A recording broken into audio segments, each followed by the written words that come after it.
I was about 18 when it all happened to me. This is a strange story about, well, I don't even know how to explain it. All that I know is that this world is much more complex than we think. I lived with my parents, but at the time of the story, they were on a month-long vacation, so I had the house all to myself. On some days, I would call some friends over.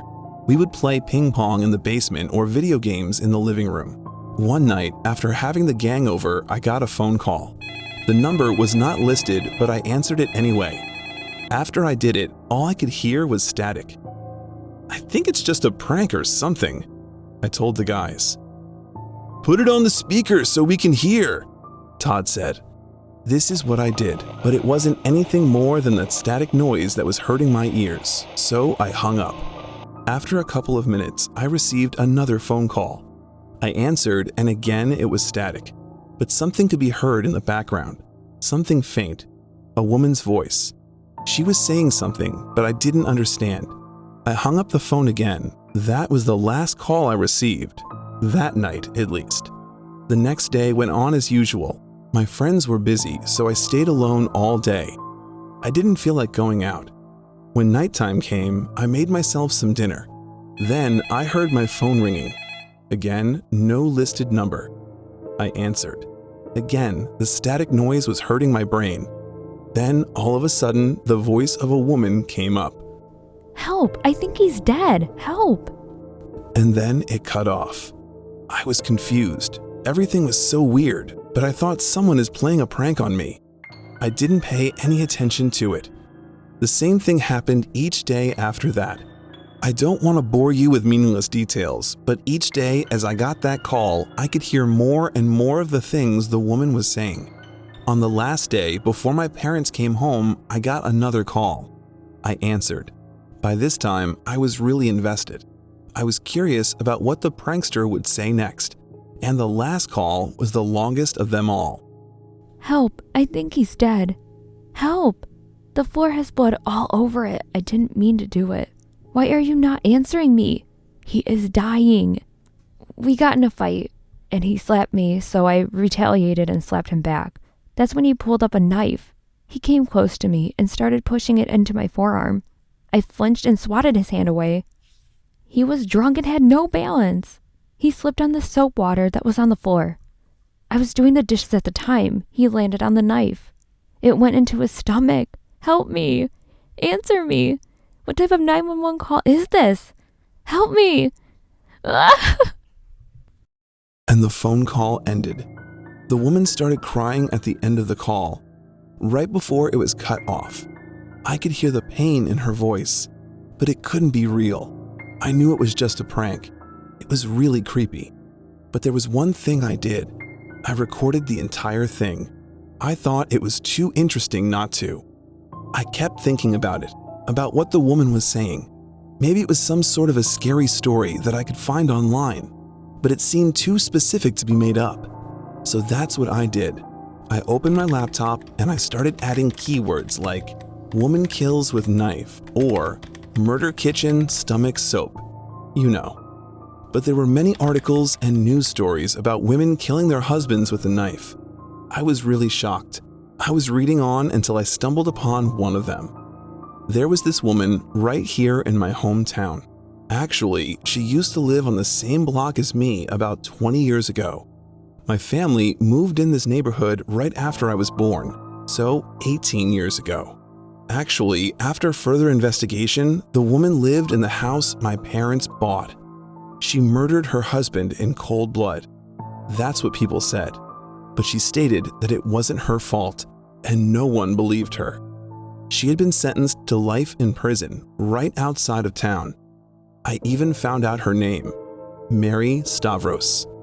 There was also a statement given by her saying the exact same thing that I heard on the phone.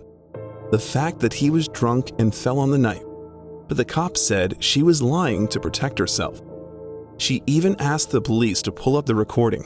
She called 911 trying to save him, but they said there was no recording from her. They said that she never called 911, but the woman Mary insisted that she did, and that they answered her call, but no one talked. She was the only one speaking. That day, I decided to go to prison. I wanted to talk to her. The things I heard on the phone and the statements that I found online were too similar. Maybe I could find out more. Or maybe I could help her. I know that this sounds weird, but I always had an interest in different theories regarding parallel realities and cross-pathing. I had the recording, and maybe she could use it. I went there and told them her name.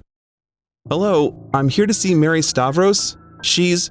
And before I could finish my sentence, I was interrupted by the guard I was talking to. "Do you know Mary?" he asked. No, not personally. I just wanted to talk to her," I told the guard. "She died last night," the guard told me while looking through some files he had in his hand. "How? What happened?" I asked him while crossing my arms. "She kept screaming all night, saying that she was innocent. She threatened to kill herself over and over again. We checked on her for a while, but seeing that she was okay, we stopped and ignored her. She said something about a 911 call and that it will prove her innocence. I don't know, maybe she was crazy. Anyway, she's gone. I'm sorry." He responded and left. As I turned around to leave, there was a woman there. Excuse me, did you say you knew Mary Stavros? She asked me while her eyes teared up. I told her all about the recording and everything that happened. Then I played it for her. Yes, that's her voice. The woman said while breaking down in tears. She asked me for it so she could hear her mom's name even though she was dead. She didn't want her to be remembered as a murderer. I don't know how I got that phone call, but all I can say is that I was sorry I didn't get there one day earlier.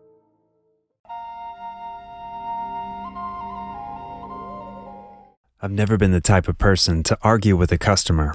I had a lot of jobs when I was young, and one of them was at Target. I had to stock shelves and talk to anyone who needed help finding a particular product. Everything was going great. My manager was nice and showed me the ropes, and my colleagues all seemed like they were friendly. But something happened one day just around the end of my shift. I was busy stocking shelves in the supplement section. We just got a lot of new creatine delivered, and that kept me busy. "Where's the protein?" I heard. I turned around and saw this behemoth of a man standing right next to me looking for protein. "Hello, sir. Here it is, to your right," I told him politely while I pointed at the protein powder selection. "Are you kidding me? Do you think I'd take this crap? I'm looking for the caramel flavor, whey protein. Where is it? Are you so stupid you put it on another aisle?" the man told me while pushing me with his finger. I was a scrawny guy, and when he did that, I actually almost fell on my back. But I bumped into the shelves and they kept me up. "Oh, we're all out of that one, but I'm pretty sure you'll like the vanilla-flavored one. It's made by the same company," I told the guy, maintaining a smile on my face even though I was irritated beyond belief. He got angry and a vein started bulging in his forehead. "I asked you for something specific. If I liked that one, I would have bought it. Got it? Do you have it or not?" he asked me while getting red in the face. "No, sir, we're all out, but I think we should get a shipment tomorrow," I said while I turned around to do my job. But I felt his large hand on my shoulder. He spun me around so I was facing him. "You think?" he yelled. I told him that we will get it that week, but I'm not sure about the date. They always mess up the delivery days. The guy told me that I would better have it tomorrow or he's gonna beat me up. I didn't know how to respond, and before I could think of a comeback, not that I would dare say something to him, he was gone. Immediately, a colleague came up to me asking if there was a need for security, but I just brushed it off. As he was walking out of the store, he grabbed a bottle of water and threw it on the floor before yelling. Every single one of the shoppers and the staff was terrified. The man was very big, very muscular, and clearly angry. No one wanted to get on his bad side, especially at that moment. So the security guard, who was a pretty old man, just let it slide. The next morning I had my coffee and went to work, feeling good. I started doing my job at around 11 a.m. and I see the same guy walk in. I went to another aisle hoping that I would avoid him, but as big as he appeared, he was also fast. "Why are you hiding from me, you little runt?" he said. "Oh, hey, didn't see you there." "I'm not," I replied, but he interrupted. "I don't care. Where's my protein? You said it'll be here today," the man said. It's not here. I said that we'll certainly get it this week, but I don't know exactly when. I told the guy while taking a step back, afraid of what he'll do to me. You think this is a joke? He said while putting his enormous hands on me and lifting me with ease from the floor. I'm sorry, I don't. I just don't know when we'll get it, I told him while my feet were dangling underneath me. The guy looked left and right and saw that people were gathering around and taking their phones out to take a video. Seeing that so many eyes were on him, he let me down and dusted off my shoulder before getting really close to me and telling me something in my ear. Listen here, I'll come back tomorrow at the exact same time. If you don't have my protein, I'll make you pay. Understand? He said. But sir, I couldn't finish my sentence. He just walked away. Now I was truly terrified. I didn't want to get hurt.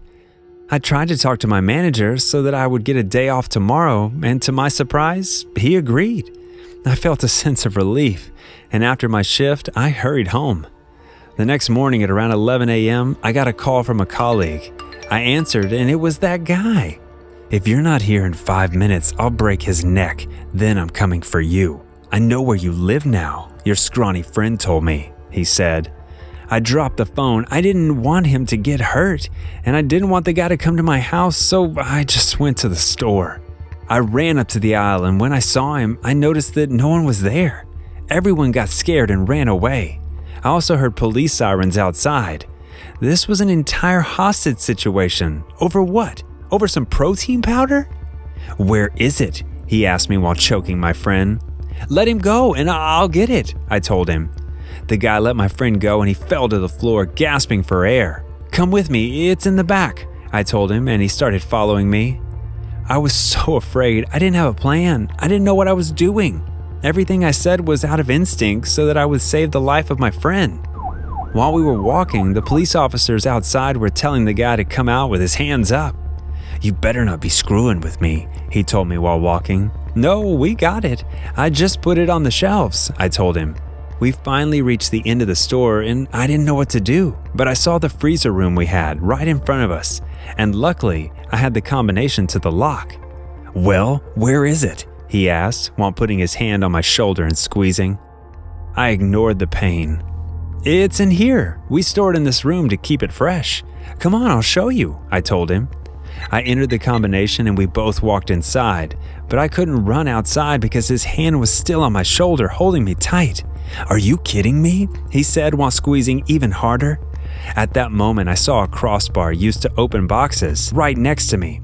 So I grabbed it and hit him over the head with it. The guy let me go and I managed to get out and locked him inside so that the police could take him into custody.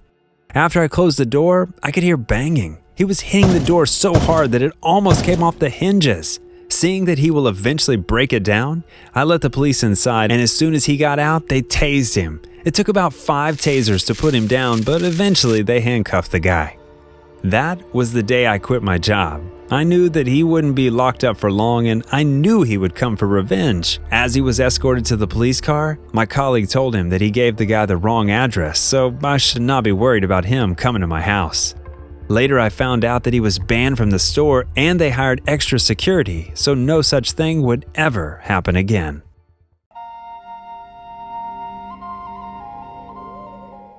"911, please state your emergency." I was breathing hard as I struggled to speak. My parents were at it again, and this time I was sure someone would get really hurt. I could still hear my mom screaming from time to time. The day started pleasant enough. If pleasant meant hiding in my closet because my dad came home drunk early this morning. My mom had gone out to open the door for him and was rewarded with a smack to her face. I had been standing at the foot of the stairs, watching with my heart pounding. It had always been like this, for as far back as I could remember. It wasn't until I went to a friend's house for a sleepover that I saw that it wasn't a normal thing for fathers to hit their daughters. I was 7 then. I was the only child, and my only consolation was that I just turned 18, and once I had the resources, I could stay on my own. I thought my mom was weak, always trembling before my dad and bowing to his every desire. It was a shame I looked a lot like my dad. Sometimes I hated staring at my brown eyes because they reminded me so much of him. Even my dirty blonde hair irritated me whenever I looked at it. Once he had hit my mom and she fell to the ground. His eyes had snapped to my frightened ones. Alice, come here. He had beer stains on his shirt and his trousers were hanging low on his hips. I turned and ran up the stairs. I still had scars on my body from moments when I was too slow to run away, or times when I didn't see it coming. No one questioned why I wore long-sleeve clothes, even in the middle of summer. They probably thought it was my weird idea of fashion.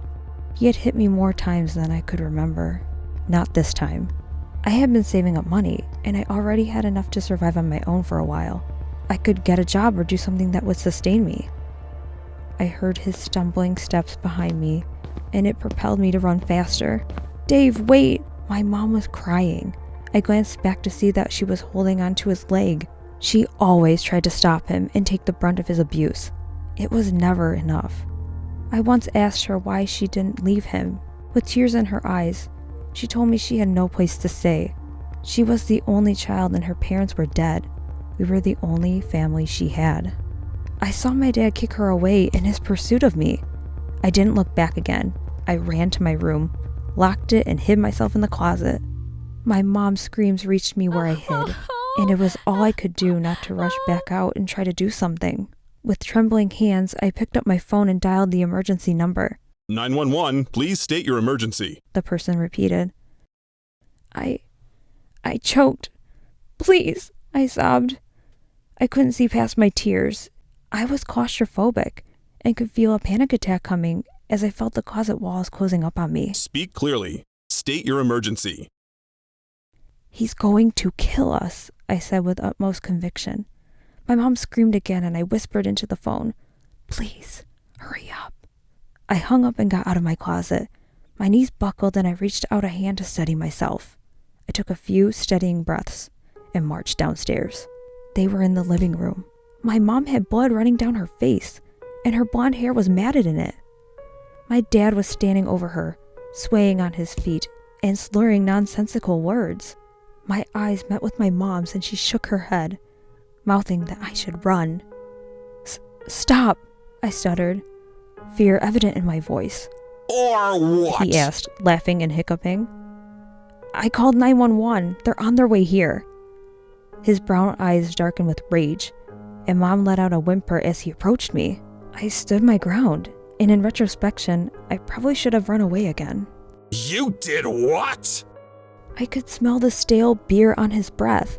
I held my chin high even as my voice wobbled. I repeated what I said and moved back a step. My common sense told me to escape, but I couldn't leave my mom with this monster. I had missed what he was clutching in his hand. It was most likely what he had used to make my mom bleed. His hand came up faster than I expected, and I stepped back immediately, but it was too slow. Something scratched the side of my face and I screamed as I felt blood run down my face. He was holding some sort of belt with spikes on it. He grabbed my hair and pulled me to where my mom still stayed. He threw me and I collided with her. He was saying that he would teach me a lesson that I would never forget. I watched as he straightened the belt. There were a lot of spikes in it. He stood over us and swayed back. He was so drunk that I believed it would make it easy for us to run away. The cops were taking a long time to get here. Mom, we have to run. I shoved her and urged her to stand up. She grunted and rose gently, holding onto her side. The belt whipped back and I shoved my mom out of the way. It landed on my shoulder, and I yelled in pain. I screamed at my mom to run as I tried to dodge him. His eyes were alit with fury that we could consider running away from him. He brought down the belt again, but I rolled out of the way. He tripped and crashed to the ground. My mom was already at the door and I was right behind her. As we got out, I heard the sirens approaching us. The police car stopped in front of us and the cops got down. They took in our bloody appearances and called the ambulance. My mom was treated for bruised ribs and got some stitches. I was also treated and given some ice for the swelling on my face. My dad couldn't even struggle as they carted him away. The testimony against him was strong enough to lock him up for a long time. I hoped I never had to see him again. My mom joined a community that helped people who had gone through abuse, and she got better over time. With the money I had, I supported her till I got my first job waitressing. I had never looked forward to my future, but now that I was free from my dad, it seemed like I could do something good with my life. All because I had the courage to make that call.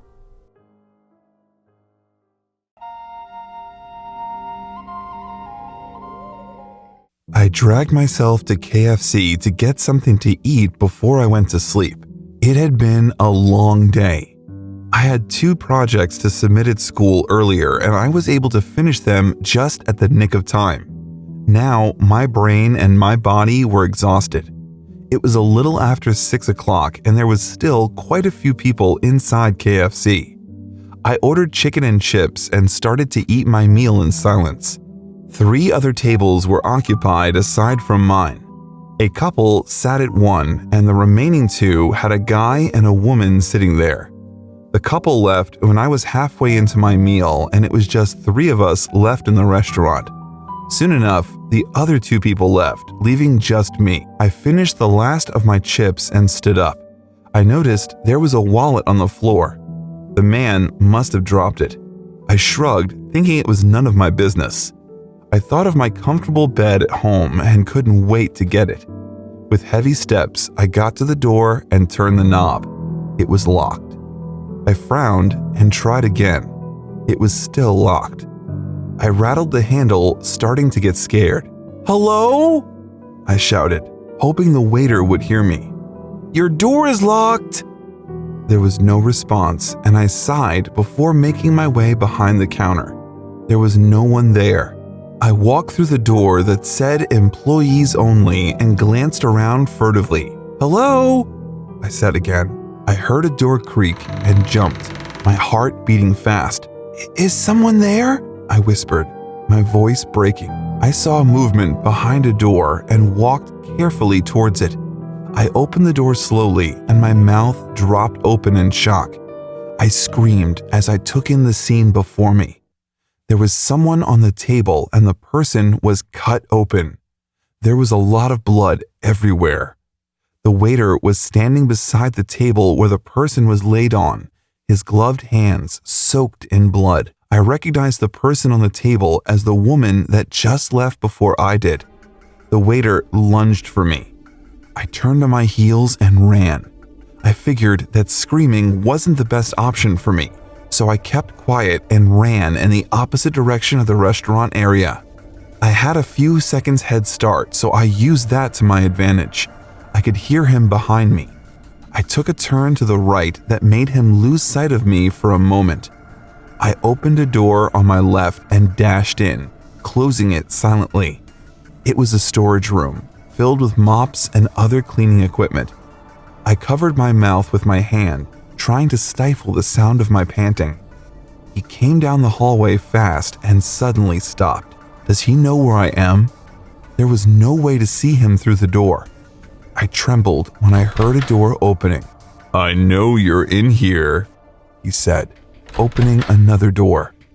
I looked around for anything I could use as a weapon. It was only a matter of time before he opened this door too. I saw a jug of bleach on the floor and quickly carried it, unscrewing the cap. I grabbed the mop just in case. He opened the door next to mine and I steeled myself. The door handle got turned slowly and my mind went blank. I believed this was the day I was going to die. No one would ever know what had happened to me. As soon as the door opened, I tossed the contents of bleach on him. It got in his eyes and he collapsed on his knees yelling. His eyes were shut tightly and his hands were trying to reach out for me. "Bitch!" he swore. I whacked his head with the mop and scuttled out of the room. I was very determined not to die. I ran back into the restaurant and tried to open the door again. "God!" I was sobbing now. The adrenaline coursing through me before was gone. My hands were shaking and I couldn't stop heaving. I rammed the mop into the door. It didn't even crack. It didn't stop. "I'm not going to die," I kept muttering to myself. I haven't lived a life I was happy of. I was the second of 3 children, the only girl. I chose a university in Detroit because I wanted to be away from my overbearing parents. It wasn't like I had achieved anything. At the age of 21, my academics were nothing to write home about. That was why I wanted to kill myself on the last projects I submitted. Having good grades in them would help boost my CGPA. I stopped banging the mop on the door. There was a crack. I sobbed in relief and raised my hands to keep banging it. I paused. There was a man outside, his wide eyes staring into mine. Before I could cry for help, something collided into me from behind. The waiter covered my mouth. He slapped my face and kept yelling into my face. "Everything was going well until you appeared!" He yelled and slapped me again. I stopped screaming. My jaw was in so much pain. "Please," I said through my tears. He responded by yanking my hair and slamming my head to the floor. My struggles became weaker, and I found it difficult to raise my hands. I didn't want to die, but it seemed I was failing at that too. Before my eyes closed, I heard the sound of glass breaking. "What the hell?" said a stranger's voice. That was the last thing I heard before my eyes rolled back in my head and my world went dark. I didn't die, but I was in a lot of pain. My jaw hurt terribly and my face was swollen. I was told I had been unconscious for 2 days.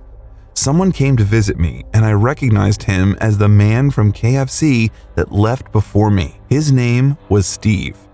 He said that he came back for his wallet when he noticed that he dropped it. That was when he saw me trying to shatter the glass. He called the police, but they were taking such a long time that he decided to come inside. He found a way to break the glass and managed to stop the waiter from killing me. He is a psycho. Apparently, he got kicked out of some doctor's school, but still wanted to prove himself. He had been practicing on the people that came into KFC whenever he was on the night shift. I swallowed and thanked him. "My name is Julia, and I'm deeply grateful." Steve smiled at me and told me to be careful before he left. I swore to myself that from that moment, I would start living my life the way I wanted to.